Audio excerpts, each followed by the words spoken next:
Hey guys, welcome back to Rob's Arcade. I am your host, Rob French. Don't go anywhere, we got a really cool episode coming right up. Rob's Arcade, Rob's Arcade, where the games get played and the games get saved so they can be played on another day. Rob's Arcade. Alright, hey there everybody, welcome back. Welcome back to Rob's Arcade. I am your host, Rob French. It is Tuesday, New Year's Eve. It's kind of creepy out tonight. I'm not going to lie, the clouds are kind of eerie. I'm watching Ghostbusters. It's kind of got a creepy vibe going on. And as I'm doing some dishes, I realize I want tacos. It's Taco Tuesday. I want to run to the store and grab some tacos. And I wanted to hit you guys with another countdown as we're getting down to those last hours of 2024. Doing kind of like a countdown, that 10, 9, 8, 7, 6. And counting down, sharing some of the things with you guys. That question of, like, what if I wasn't into comic books? What if I didn't like comics? And what has made me such a fan of them? Well, the more I look at it, the more I kind of question it myself. It's kind of clear why I wouldn't be into comics. Like, I have certain friends and family members who might be, like, really into football.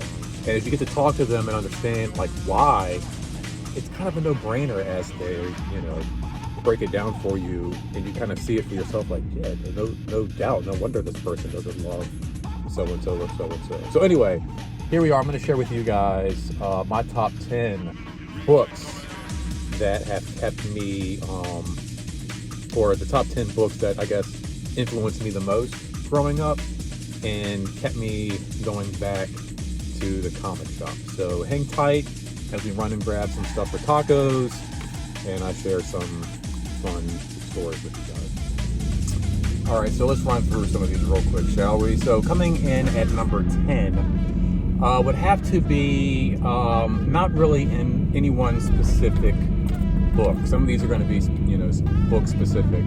This would just be a general, overall category of horror comics, and then the Disney adventures, because those are the books that were readily available to me as I was growing up and as I was like visiting the grocery stores. Those are the books, as I mentioned in my last video, that I would find on that little spinny rack. It was always like the horror comic books, and then also in the checkout lines there was always those like Disney adventure books that had those little like Disney cartoons in there, and those are the books that first kind of got me into the genre and got me into that monthly, weekly collecting habit. So number 9 is not going to be very book specific either, but there was a RoboCop comic book that I had growing up. I believe it was a Marvel comics. Is that lightning? The weather is creepy out tonight. That is crazy. Anyway, it was a RoboCop by Marvel Comics, and it wasn't, I think it was like a mini series. I didn't even have the whole set. It was just like one random RoboCop comic book, but I loved that comic book. I carried it with me like everywhere I went. I would kind of roll it up and stick it in my back pocket. I don't know if you ever seen like in those 50s movies and like Dennis the Menace and stuff, like they always have a comic rolled up, tucked away in their back pocket, and that was I carried that book around until it disintegrated, until the pages and the cover just completely wore off of the thing.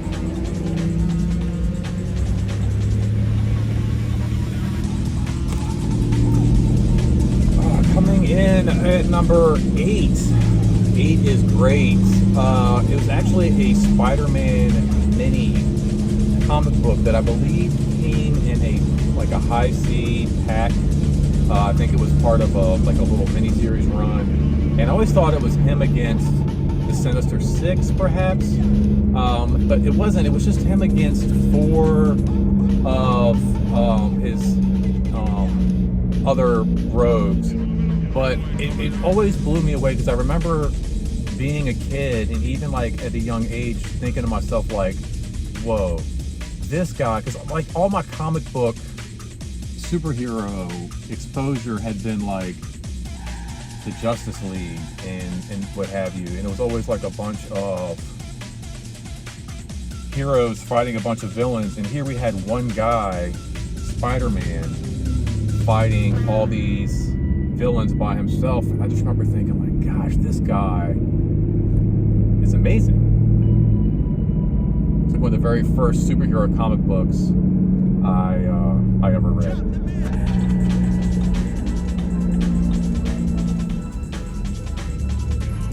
Coming in at number 7, we're still not going to get very exact and comic book issues specific. But number 7 for me would definitely have to be a single issue that I had from the 1980s Nightwing run. I had no idea who Nightwing was. I was very young when I got this issue. And all I knew about him was that he knew Batman. I had no idea he was Dick Grayson. He was the once Robin who would later step out on his own and become his own hero in his own right. And I just remember reading this issue and being blown away and thinking like, oh wow, like I don't think I could ever be Batman. Like even with all of his money and resources, like I just don't know. I don't know if I could ever be the Caped Crusader. But here was this guy, Nightwing, and I just remember thinking like, I could maybe be that guy. Like maybe I could be the Nightwing. Maybe I could be him. And that to me was a really cool idea. And I always think about that issue and I wish I still had it. It's one of those gems I've lost long ago. And I wish I still had, but I always remember that issue of Nightwing and that idea. It kind of awoke in me that, again, as a kid, like, yeah, maybe I won't be Batman, but maybe I can be somebody like Nightwing who could maybe meet Batman. And that idea and that, just that thought triggered and awoke something in me and definitely sparked or added to that fire of that love for comic books. God, yeah, I wish I still had that issue. That was a really cool book. And that was back when he had that really weird yellow collar on his costume. Okay, now we're going to get into some actual specific books here.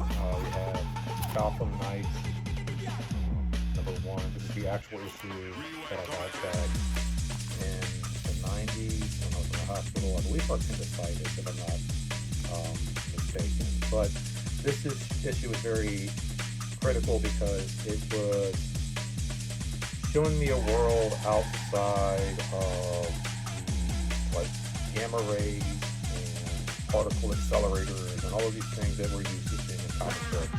And it took me into a world that talked about like drugs and guns and sex and even AIDS and things that were, going on in TV shows, but things that I hadn't really read about in comics at this point. And this book here really introduced me to that whole universe.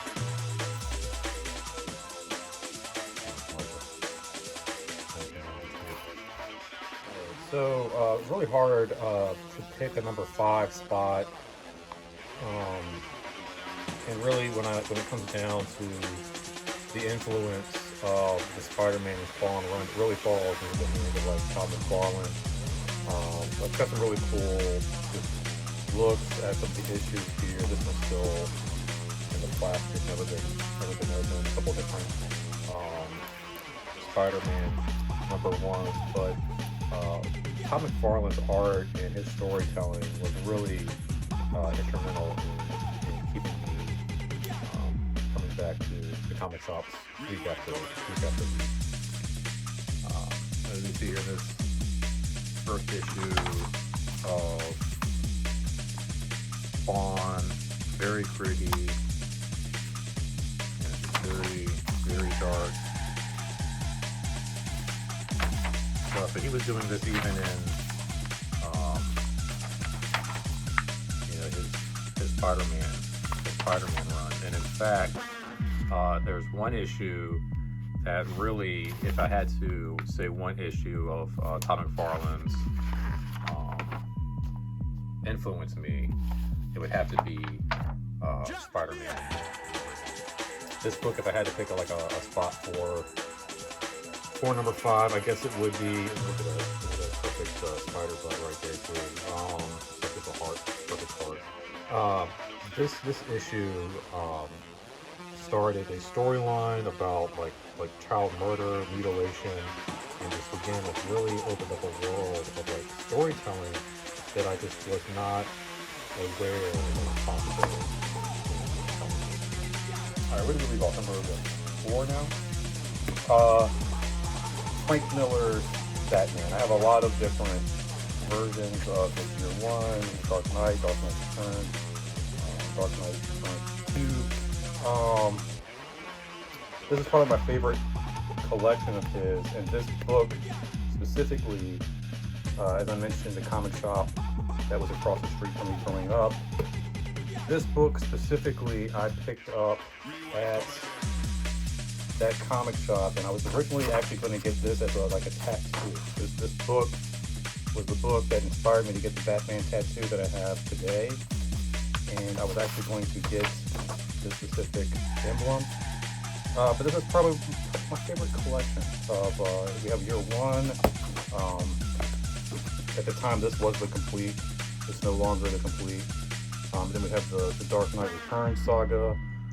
Just one of those that it hit me at the right age. I was about 16, maybe 17 or so when I got this book, and I had never read these stories. They were amazing pieces, and it just absolutely made me fall even more in love with the character Batman. That was even impossible. I mentioned Nightwing earlier. He's got a couple spots on this roster, pick number 7 and the number 3 spots. This book, again, something I picked up at the comic shop across the street from where I used to live. This is the actual book. And outside of Spawn, this was a title that I could not miss. There were very few on my list, maybe like a handful, and Nightwing was one of those books. We're actually going to take a look into this book that I bought back in '96, across the street from where I used to live. And there's just something about the very first issue done here, and it just, Chuck Dixon did a great job. The artwork of this was fantastic, but Chuck Dixon did a great job of putting together a universe and a world for Dick Grayson, the former Robin, to exist in.